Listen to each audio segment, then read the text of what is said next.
A paz do Senhor, meus irmãos, lição 11, os princípios divinos em tempos de crise. Título da lição: Esdras vai a Jerusalém ensinar a palavra, texto áureo, e provaram a boa palavra de Deus. Hebreus 6, 5, a parte A. Verdade prática, que é a síntese da lição.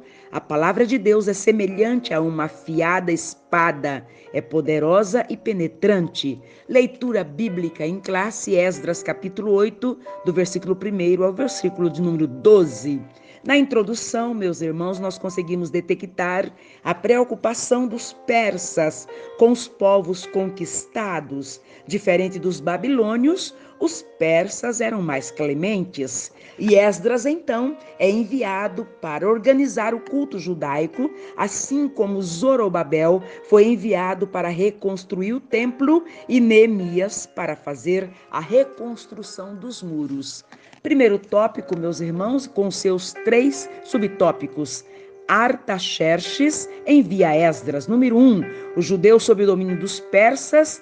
Esdras é enviado a Jerusalém para ensinar a lei de Deus e a importante carta que o rei enviou com Esdras. Os persas, meus irmãos, eles eram mais clementes que os babilônios e os assírios. Os babilônios dominavam os povos e mudavam a cultura. Os persas dominavam os povos com mais liberdade.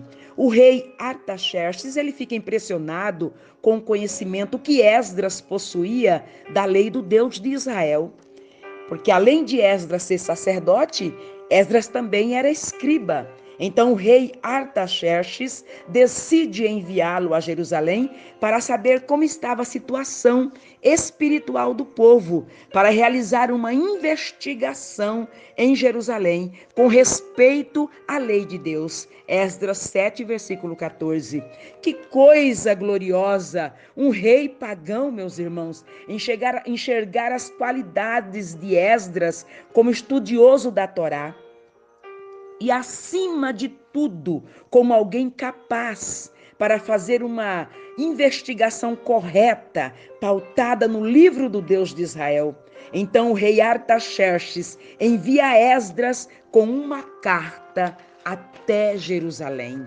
Meus irmãos, e nessa carta, essa carta contém vários decretos. O primeiro está no versículo 12, quando o rei dá liberdade e não limita a quantidade de judeus que quisessem ir. O rei diz: qualquer judeu que quiser pode acompanhar Esdras. Meus irmãos, no versículo 15, eles iam para Jerusalém com objetivo, com propósito. Eles já sabiam o que iam fazer lá. No versículo 19, tudo o que foi tomado pela Babilônia, do templo, agora voltaria com Esdras, seriam restituídos, aleluia. Deus sempre foi o Deus da providência.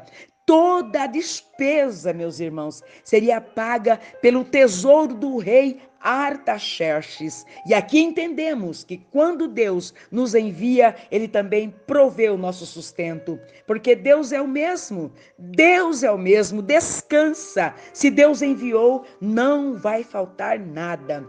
No versículo 24, além disso, meus irmãos, o rei disse que por onde Esdras passasse, não era para ninguém cobrar tributos.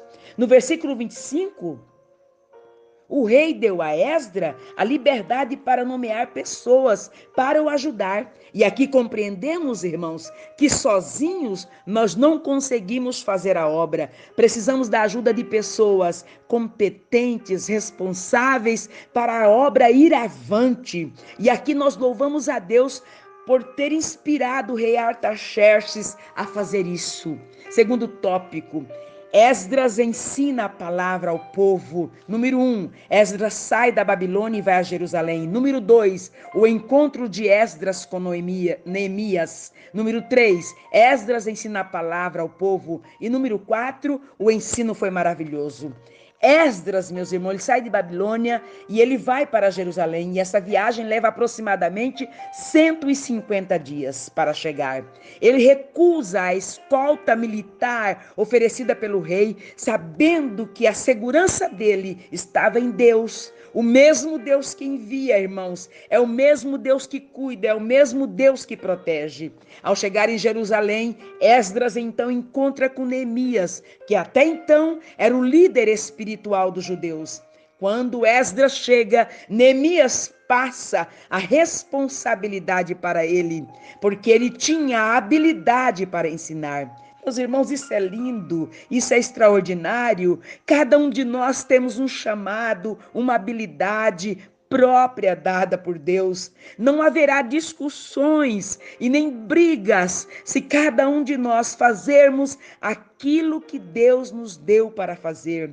Após 60 dias da chegada de Esdras naquele lugar, ele vai então ensinar a palavra na festa, meus irmãos, dos tabernáculos, aleluia, no mês 7º. E desde amanhã, desde a alva até o meio-dia, Esdras ensina, aleluia, Esdras ensina. E aqui nós entendemos que para aprender tem que ter alguém disposto a ensinar. Meus irmãos, vamos valorizar o ensino da palavra de Deus. Quando o povo ouviu Esdras ensinando a palavra, eles começaram a chorar, eles começaram a lamentar, porque a palavra de Deus, ela nos constrange. Então Neemias e Esdras exortam o povo a parar de chorar e alegrarem no Senhor, porque Neemias 8:10 diz, porque a alegria do Senhor é a nossa força. Meus irmãos, vamos para o tópico de número 3. A palavra de Deus deve ser ensinada. Número 1, Deus ordenou que a sua palavra fosse ensinada a todo o povo de 7 em 7 anos. Número 2, Jesus ordenou o ensino da sua palavra. Número 3, o apóstolo Paulo conhecia a importância do ensino da palavra. Cada sábado, meus irmãos, fazia-se a leitura da lei de Moisés e a cada 7 anos, em convocação solene, se reuniam para lerem os escritos e os profetas. Jesus também ordenou, meus irmãos, que seus discípulos ensinassem todas as nações. Jesus, como mestre por excelência, ele priorizou o ensino da palavra. Meus irmãos, o apóstolo Paulo em Romanos, capítulo 12, versículo 7, a parte B, nos assevera: o que ensina, esmere-se no fazê-lo. Então nós compreendemos que a mensagem de Cristo não deve ser apenas proclamada, mas também explicada. O ensino responsivo da palavra tem o poder de informar e tem o poder de transformar. Tópico 4, meus irmãos, resultados do ensino da palavra. Número 1, o ensino gera temor a Deus, aleluia. Número 2, o ensino da palavra implanta normas espirituais nos crentes. Número 3, o ensino da palavra dá conhecimento. Nesse tópico, meus irmãos, já finalizando, nós aprendemos que a palavra ensinada, a palavra ministrada, tem o poder de causar em nós temor. Hebreus 4:12 diz-nos assim: porquanto a palavra de Deus é viva e eficaz, mais cortante ou mais penetrante que qualquer espada de 2 gumes, capaz de penetrar até o ponto de dividir alma e espírito, juntas e medulas, e é sensível para perceber os pensamentos e intenções do coração. Essa tradução é a tradução King James. O temor, meus irmãos, vai transformar o nosso caráter. Se mentíamos, porque nós tememos ao Senhor, nós não mentimos mais.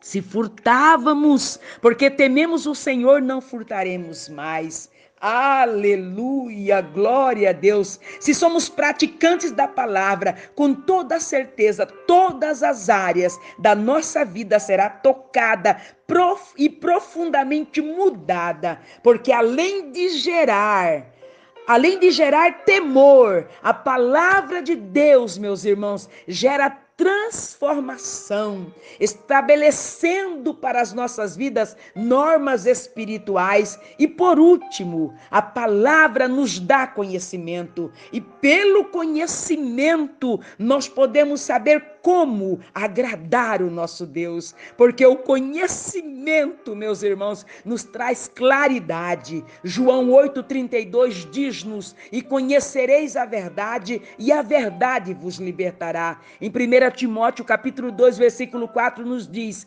o qual deseja que todas as pessoas sejam salvas e cheguem ao pleno conhecimento da verdade.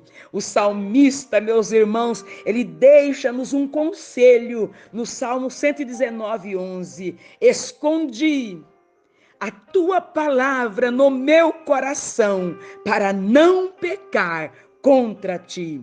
Deus abençoe sua vida, Deus abençoe sua casa, Deus abençoe sua família. Amém.